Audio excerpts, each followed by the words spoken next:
লোভনীয় রং আর অসম্ভব মজাদার গরম গরম হাঁস ভুনা, তাও যদি হয় নারকেল বাটায়। আসসালামু আলাইকুম ভিউয়ার্স, কেমন আছেন সবাই? ওয়েলকাম করছি জাস্ট ফুড বাই চেফ থেকে। রেডি করে নিয়েছি দেশি পাতি হাঁস, এই তো নারকেল বাটা, আর এবার একটা স্পেশাল মশলায় থাকছে জয়ফল, জয়ত্রী, এলাচ, দারুচিনি, তেজপাতা, লবঙ্গ, গোলমরিচ, জিরা, মেথি। আর এই তো নিয়ে নিয়েছি আস্ত রাঁধুনি মশলা, ধুয়ে নিয়েছি। শুকনো মশলাগুলো আমি শুধু গুঁড়ো করে নিব, আর যেটা রাঁধুনি মশলা সেটা আমি বেটে নিব। এই তো এবার চলে গেলাম চুলায়। সয়াবিন তেল দিয়ে দিব একটু বেশি পরিমাণে পেঁয়াজ এবং আস্ত রসুন কোয়া। এই তো এবার এটা ভাজির পালা। এবার এটা ভাজতে থাকবো, এর মধ্যে দিয়ে দিব আস্ত কিছু মশলা। আস্ত মশলা অ্যাড করছি দারুচিনি, এলাচ, লবঙ্গ, গোলমরিচ, তেজপাতা। আস্ত মশলাগুলো খুবই কম পরিমাণে ইউজ করব। এবার এই তো গুঁড়ো মশলাগুলো অ্যাড করে দিচ্ছি। গুঁড়ো মশলা দিলাম লবণ, মরিচ, হলুদ, জিরা, ধনিয়া, আর ওই তো আমি ফার্স্টে যে মশলাটা রেডি করেছিলাম সেখান থেকে 3 ভাগের 2 ভাগ। এবার এর মধ্যে দিয়ে দিলাম আদা পেস্ট। হাঁসের মাংসে আদা পেস্টটা বুঝে দিবেন, কারণ আদা পেস্টটা হাঁসের মাংসে একটু বেশি লাগে। মশলাটা খুব ভালো করে কষানো লাগবে। মশলাটা কষে এসেছে, এবার এর মধ্যে দিয়ে দিলাম আমার রেডি করে রাখা হাঁস। খুব ভালোভাবে নেড়ে চেড়ে দিচ্ছি। এই পর্যায়ে হাঁসের আঁচটা রাখা লাগবে মিডিয়াম হিটে। মিডিয়াম হিটেই এটা কুক হবে।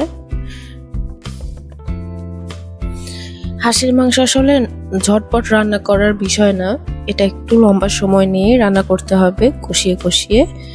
যাই হোক, আমি নেড়ে চেড়ে দিচ্ছি। এবার ঢাকনা দিয়ে দিলাম। দেখেন কিছুক্ষণের মধ্যেই হাঁস থেকে পানি বের হয়ে এসেছে। এবার এই পানিতেই হাঁসটাকে কষাতে থাকবো। আঁচটা একদমই হাই হিটে দেওয়া যাবে না, লক্ষ্য রাখতে হবে যেন পুরো রান্না জুড়ে একটা মিডিয়াম হিটেই থাকে। এই তো হাঁসটা হালকা কষে এসেছে। এবার এর মধ্যে আমি নারকেল বাটা থেকে 2 টেবিল চামচ নারকেল বাটা দিয়ে দিচ্ছি। আমার এখানে হাঁস ছিল 1.5 কেজি ওজনের, তো সেই হিসাব করে আপনারাও নারকেল বাটাটা কমিয়ে বাড়িয়ে নিতে পারেন। নারকেল বাটারটা দেওয়ার কারণে তেল ছেড়ে আসবে, নারকেল বাটা থেকেও বেশ খানিকটা তেল বের হয়েছে দেখেন। আর হাঁসের মাংসতে তো বেশ তেল থাকে। তো যাই হোক, আমি আবারও সময় নিয়ে এটা কষাচ্ছি। বেশ অ্যারোমেটিক একটা ফ্লেভার এই পর্যায়ে। যাই হোক, বারবার নেড়ে চেড়ে দিচ্ছিলাম যেন নিচে কোনোভাবেই পুড়ে না যায়, খুব ভালো করে লক্ষ্য রাখবেন। আর এই তো আমি বারবার নেড়ে চেড়ে দিচ্ছিলাম। পাশে গরম পানি বসিয়েছিলাম আমি, সেখান থেকে এবার আমি 1.5 কাপের মতো গরম পানি অ্যাড করে দিলাম। এবার ওয়েট করব মাংসটা সিদ্ধ হওয়া পর্যন্ত।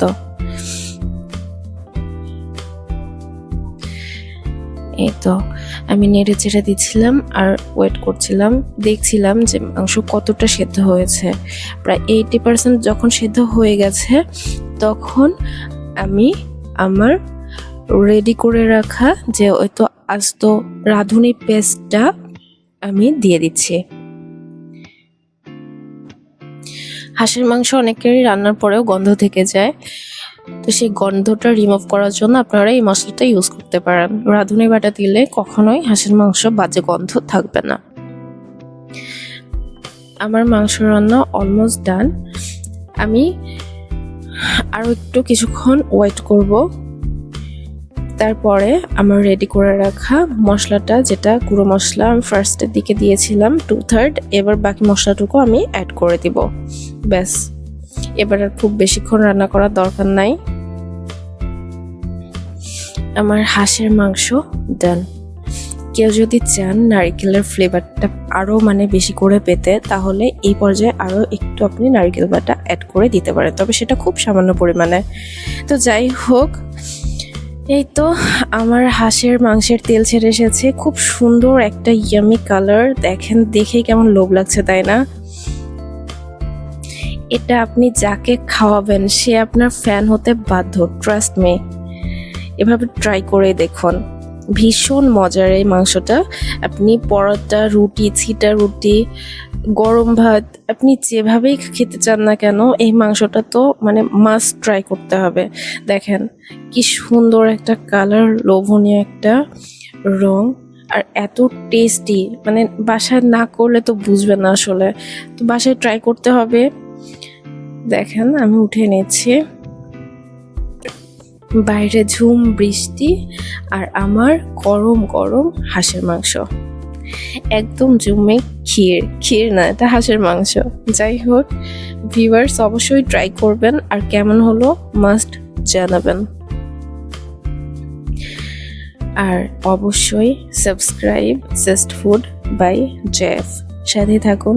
Thank you so much.